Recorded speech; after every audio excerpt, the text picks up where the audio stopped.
بسم اللہ الرحمن الرحیم۔ محترم ناظرین، السلام علیکم۔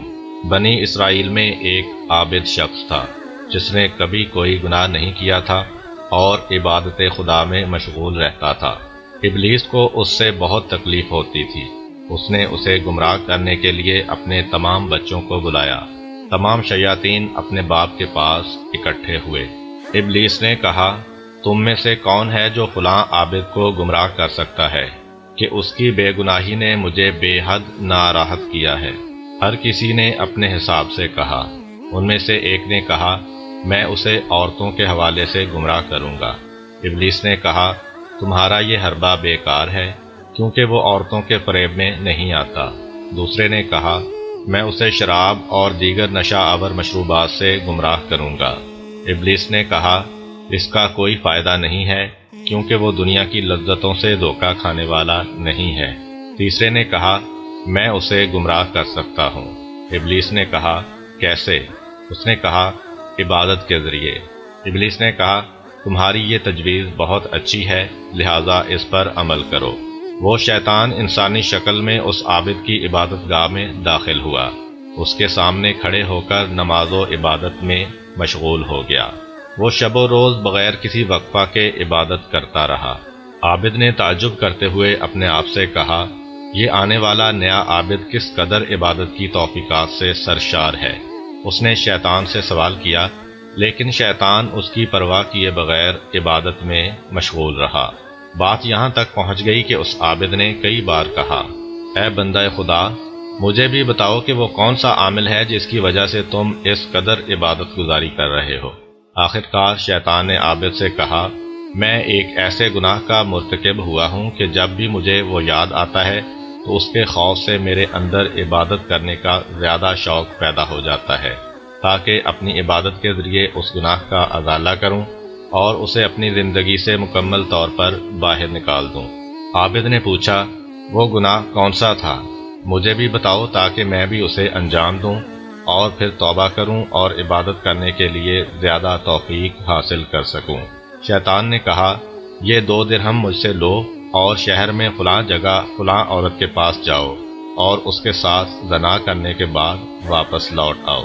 وہ جاہل عابد شہر میں گیا اور لوگوں سے اس فاحشہ کا پتہ پوچھا۔ لوگوں نے اسے پتہ بتایا اور اپنے آپ سے کہا، یقیناً یہ عابد شخص اس فاحشہ عورت کو واعظ و نصیحت کرنا چاہتا ہوگا۔ عابد اس عورت کے گھر کی طرف روانہ ہوا۔ اجازت لینے کے بعد اس کے گھر میں داخل ہوا۔ اس عورت نے جب اس عابد کی وضاحت دیکھی تو اس سے کہا، اس مقام پر آنا تمہاری شان کے شایان نہیں ہے، تم یہاں پر کس لیے آئے ہو؟ عابد نے شیطان کی داستان بیان کی۔ اس عورت نے کہا، اے بندہ خدا، پہلی بات تو یہ کہ توبہ کا بہترین اور مناسب ترین راستہ ترک گناہ ہے، اور دوسرا، کہاں سے معلوم ہے کہ جو کوئی توبہ کرتا ہے تو اس کی توبہ قبول ہو جاتی ہے؟ یہ بات کان کھول کر سن لو کہ جس کسی نے تمہیں اس راستے پر چلایا ہے وہ شیطان تھا، جو تمہیں اس طرح فریب دینا چاہتا ہے۔ اب اپنی عبادت گاہ میں واپس جا کر دیکھو، وہ وہاں پر نہیں ہے۔ وہ عابد جب اپنی عبادت گاہ میں واپس آیا تو وہاں شیطان عابد کا نام و نشان تک نہیں تھا۔ وہ عورت اسی رات دنیا سے چل بسی۔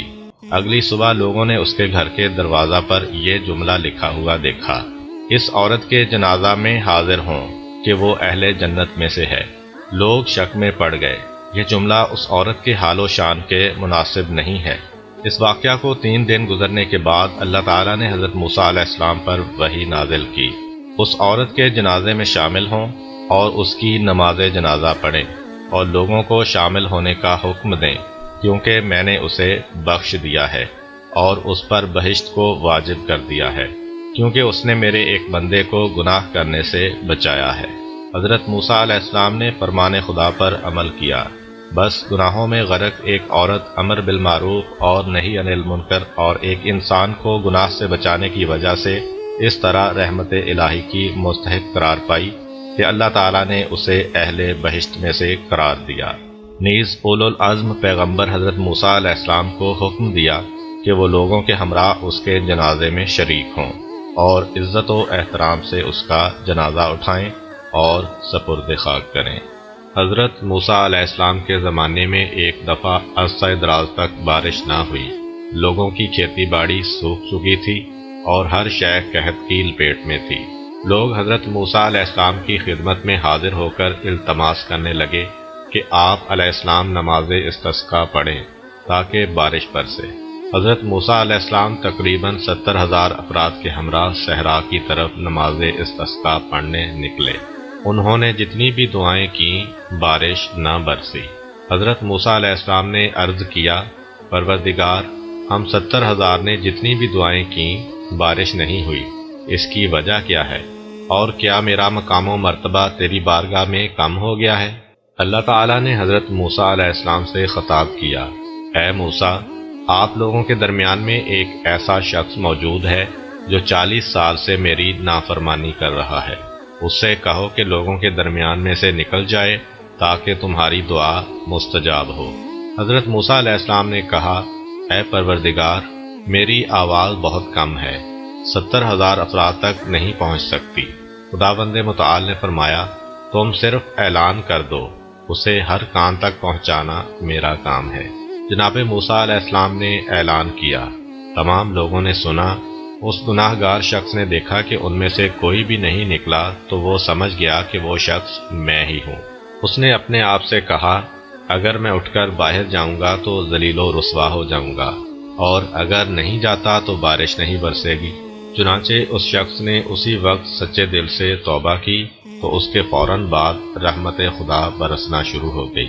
حضرت موسیٰ علیہ السلام نے عرض کیا، خدایا، اس مجمع میں سے تو کوئی شخص بھی نہیں نکلا، لیکن بارش برسنا شروع ہو گئی ہے۔ خداوند متعال نے فرمایا، میں نے تم لوگوں کو اسی شخص کی وجہ سے سیراب کیا ہے جس کی وجہ سے بارش نہیں برسا رہا تھا۔ حضرت موسیٰ علیہ السلام نے عرض کیا، خدایا، مجھے اس کے بارے میں بتا تاکہ اس کی زیارت کروں۔ خداوند عالم نے فرمایا، میں نے تو اسے اس وقت رسوا و ذلیل نہیں کیا تھا جب گناہ پر گناہ کر رہا تھا، اور اب جب اس نے توبہ کر لی ہے اسے رسوا کر دوں؟ میں تو عیب کو چھپانے والا ہوں، ہرگز کسی کا عیب فاش نہیں کروں گا اور نہ ہی کسی کی تحقیر کروں گا۔ ایک دفعہ حضرت موسیٰ علیہ السلام نے کسی مقام سے گزرتے ہوئے ایک برہنہ اور خالی ہاتھ فقیر کو دیکھا جو بیابان میں ریت پر سویا ہوا تھا۔ اس نے جب حضرت موسیٰ علیہ السلام کو دیکھا تو ان کے پاس آ کر کہا، اے موسیٰ علیہ السلام، میں فقر و ناداری کی وجہ سے قریب المرگ ہو چکا ہوں، اللہ تعالیٰ سے دعا کریں کہ مجھے تھوڑا بہت رزق عطا کرے۔ حضرت موسیٰ علیہ السلام نے اس کے لیے دعا کی اور وہاں سے کوہ طور پر مناجات کرنے کے لیے چل دیے۔ کچھ دیر کے بعد اسی راستے سے پلٹے تو کیا دیکھتے ہیں کہ چند لوگوں نے اسی فقیر کو پکڑا ہوا ہے اور بہت سے لوگ اس کے ارد گرد مجمع لگائے کھڑے ہیں۔ انہوں نے لوگوں سے پوچھا، یہاں پر کیا واقعہ پیش آیا ہے کہ لوگ اکٹھے ہوئے ہیں؟ حاضرین نے کہا، اس شخص نے شراب پی رکھی ہے اور ایک شخص پر حملہ کر کے اسے قتل کر دیا ہے، اب اسے پکڑا ہوا ہے تاکہ قصاص میں پھانسی پر لٹکائیں۔ حضرت موسیٰ علیہ السلام نے حکم الہی کا اقرار کیا اور اس بدسیرت فقیر کے بارے میں اپنی جسارت پر استغفار کی۔ بے شک اللہ تعالیٰ ہی بہتر جانتا ہے کہ کس کو کس حال میں رکھنا ہے۔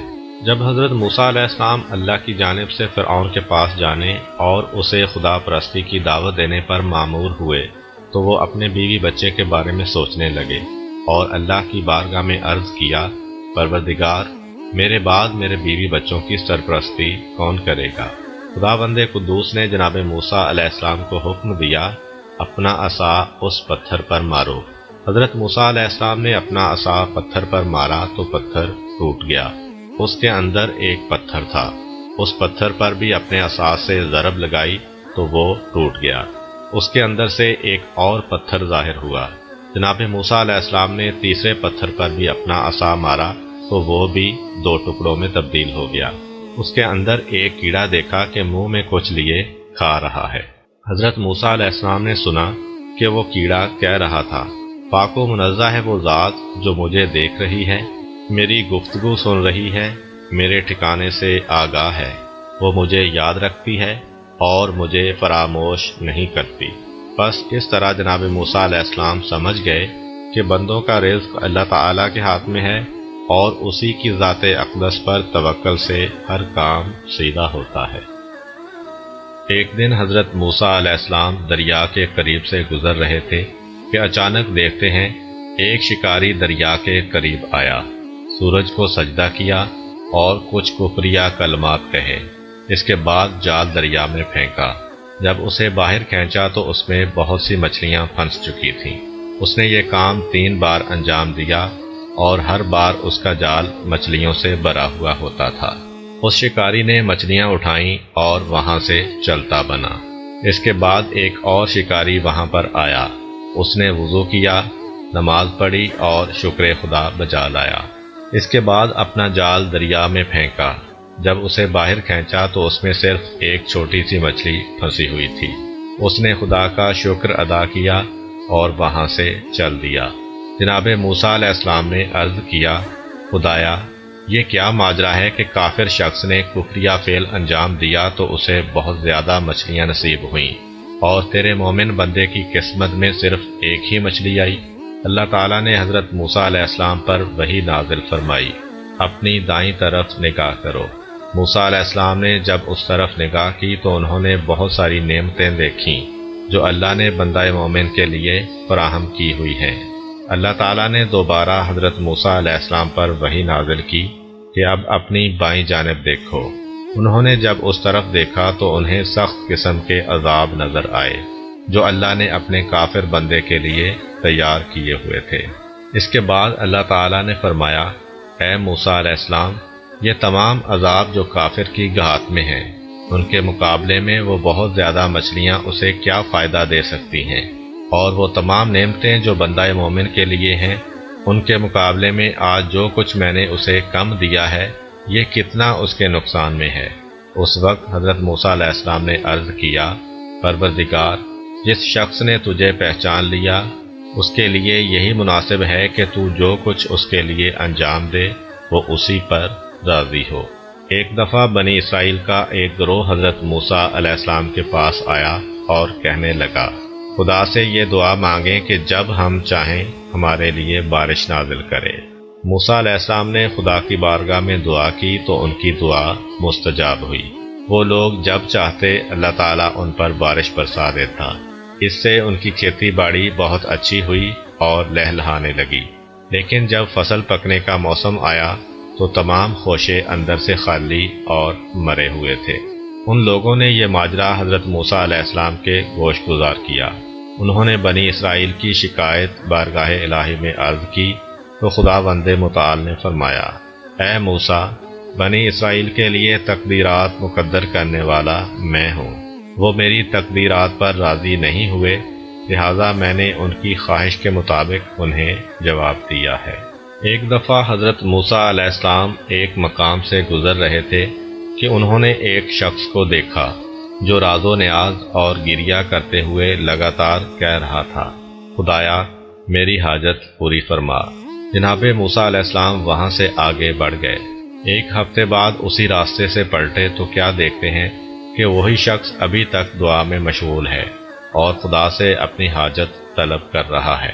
خداوند متعال نے جناب موسیٰ علیہ السلام پر یوں وحی نازل فرمائی، اگر یہ شخص اس قدر دعا کرے کہ اس کی زبان کٹ کر منہ سے باہر گر پڑے، تب بھی اس کی دعا قبول نہیں کروں گا، کیونکہ وہ میری طرف سے معین شدہ طریقے کے علاوہ دعا کر رہا ہے، یعنی تیری نبوت کا اعتقاد رکھے بغیر دعا کر رہا ہے۔ تورات کے نزول سے پہلے حضرت موسیٰ علیہ السلام آئین ابراہیم علیہ السلام کے پیرو تھے اور بنی اسرائیل کو بھی اسی آئین کی تبلیغ کرتے رہے۔ حضرت موسیٰ علیہ السلام کی قوم اس انتظار میں تھی کہ حضرت موسیٰ علیہ السلام کوئی نئی آسمانی کتاب لائیں گے تاکہ وہ اس پر عمل پیرا ہوں۔ جناب موسیٰ علیہ السلام نے ان لوگوں سے کہا، میں اپنے بھائی ہارون علیہ السلام کو تمہارے پاس چھوڑ رہا ہوں، اور میں خود 30 دن کے لیے کوہ طور پر جا رہا ہوں تاکہ تمہارے لیے احکام شریعت یعنی الواح تورات لے کر آؤں۔ دوسری طرف سے بنی اسرائیل نے بڑے اصرار کے ساتھ حضرت موسیٰ علیہ السلام سے تقاضا کیا کہ وہ خدا کو دیکھنا چاہتے ہیں، اگر اسے دیکھیں گے نہیں تو ہرگز اس پر ایمان نہیں لائیں گے۔ حضرت موسیٰ علیہ السلام نے ان لوگوں کو بہت سمجھایا لیکن اس کا کوئی فائدہ نہ ہوا۔ آخرکار حضرت موسیٰ علیہ السلام نے ان میں سے 70 افراد کو چنا اور انہیں وعدہ گاہ پروردگار یعنی کوہ طور پر لے گئے، اور بنی اسرائیل کے مطالبے کے بارے میں خدا کی بارگاہ میں یوں عرض کیا۔ انہوں نے کہا، پروردگار مجھے اپنا جلوہ دکھا دے۔ ارشاد ہوا، تم ہرگز مجھے نہیں دیکھ سکتے، البتہ پہاڑ کی طرف دیکھو، اگر یہ اپنی جگہ پر قائم رہ گیا تو پھر مجھے دیکھ سکتے ہو۔ اس کے بعد جب پہاڑ پر تجلی ہوئی تو پہاڑ چور چور ہو گیا اور موسیٰ علیہ السلام بے ہوش ہو کر گر پڑے۔ پھر جب انہیں ہوش آیا تو کہنے لگے کہ پروردگار تو پاک و منزہ ہے، میں تیری بارگاہ میں توبہ کرتا ہوں اور میں سب سے پہلا ایمان لانے والا ہوں۔ سورہ اعراف آیت نمبر 155 میں ارشاد باری تعالیٰ ہوتا ہے، موسیٰ علیہ السلام نے ہمارے وعدے کے لیے اپنی قوم کے 70 افراد کا انتخاب کیا، پھر اس کے بعد جب ایک جھٹکے نے انہیں اپنی لپیٹ میں لے لیا۔ یہ وہی تجلی خدا تھی پہاڑ پر، کیونکہ قوم موسیٰ علیہ السلام نے جناب موسیٰ علیہ السلام سے تقاضا کیا تھا کہ وہ خدا سے مطالبہ کریں کہ وہ اپنے آپ کو دکھائے، حالانکہ خدا آنکھوں سے دیکھی جانے والی کوئی چیز نہیں ہے۔ کوہ طور پر خدا کی تجلی ہونا، قوم موسیٰ علیہ السلام کے 70 لوگوں کا ہلاک ہو جانا اور خود جناب موسیٰ علیہ السلام کا بے ہوش ہو جانا، ان کے لیے ایک سزا بھی تھی کہ انہوں نے ایسا مطالبہ کیوں کیا، اور قدرت کو دکھانا بھی مقصود تھا تاکہ وہ قدرت الہی کے جلووں کو دیکھ کر دل کی آنکھ سے خدا کو دیکھیں۔ جب حضرت موسیٰ علیہ السلام ہوش میں آئے اور بنی اسرائیل کے 70 افراد کو مردہ پایا تو یوں عرض کیا، پروردگار اگر تو چاہتا تو مجھے اور ان لوگوں کو اس سے پہلے بھی ہلاک کر سکتا تھا، کیا اب احمقوں کی حرکت کی بنا پر ہمیں بھی ہلاک کر دے گا؟ پھر تضرع و زاری کرتے ہوئے کہا، پروردگار ہم جانتے ہیں کہ یہ تو صرف تیرا امتحان ہے، جس سے جس کو چاہتا ہے گمراہی میں چھوڑ دیتا ہے اور جس کو چاہتا ہے ہدایت دے دیتا ہے۔ تو ہی ہمارا ولی و سرپرست ہے، ہمیں معاف کر دے اور ہم پر رحم فرما کہ تو بڑا بخشنے والا ہے۔ آخرکار ہلاک ہونے والے بنی اسرائیل کے نمائندے زندہ ہوئے اور جناب موسیٰ علیہ السلام کے ہمراہ واپس پلٹ گئے، اور جو کچھ دیکھا تھا وہ اپنی قوم کے سامنے بیان کیا۔ جناب موسیٰ علیہ السلام نے اسی سفر میں الواح تورات خدا سے لیں۔ اللہ تعالیٰ نے کوہ طور پر حضرت موسیٰ علیہ السلام سے فرمایا، اے موسیٰ ہم نے تمام انسانوں میں اپنی رسالت اور اپنے کلام کے لیے تمہارا انتخاب کیا، لہٰذا اب اس کتاب کو لے لو اور اللہ کے شکر گزار بندوں میں ہو جاؤ۔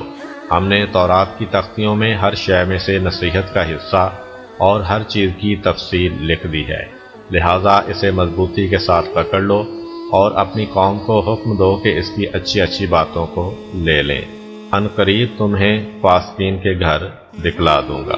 بس اس طرح سے جناب موسیٰ علیہ السلام نے وعدہ گاہ الہی کوہ طور سے تورات کی صورت میں اللہ تعالیٰ سے اپنی شریعت اور اپنا آئین لیا اور قوم کی طرف پلٹ گئے تاکہ اسے اس آسمانی کتاب اور بنیادی قانون کی روشنی میں راہ حق کی ہدایت کریں اور تکامل کی منزل تک پہنچائیں۔ اگر آپ کو ہماری ویڈیو اچھی لگی ہے تو ویڈیو کو لائک کریں اور مزید اس طرح کی ویڈیوز دیکھنے کے لیے ہمارا چینل سبسکرائب کر لیں۔ ملتے ہیں نیکسٹ ویڈیو میں، اجازت دیجیے، اللہ حافظ۔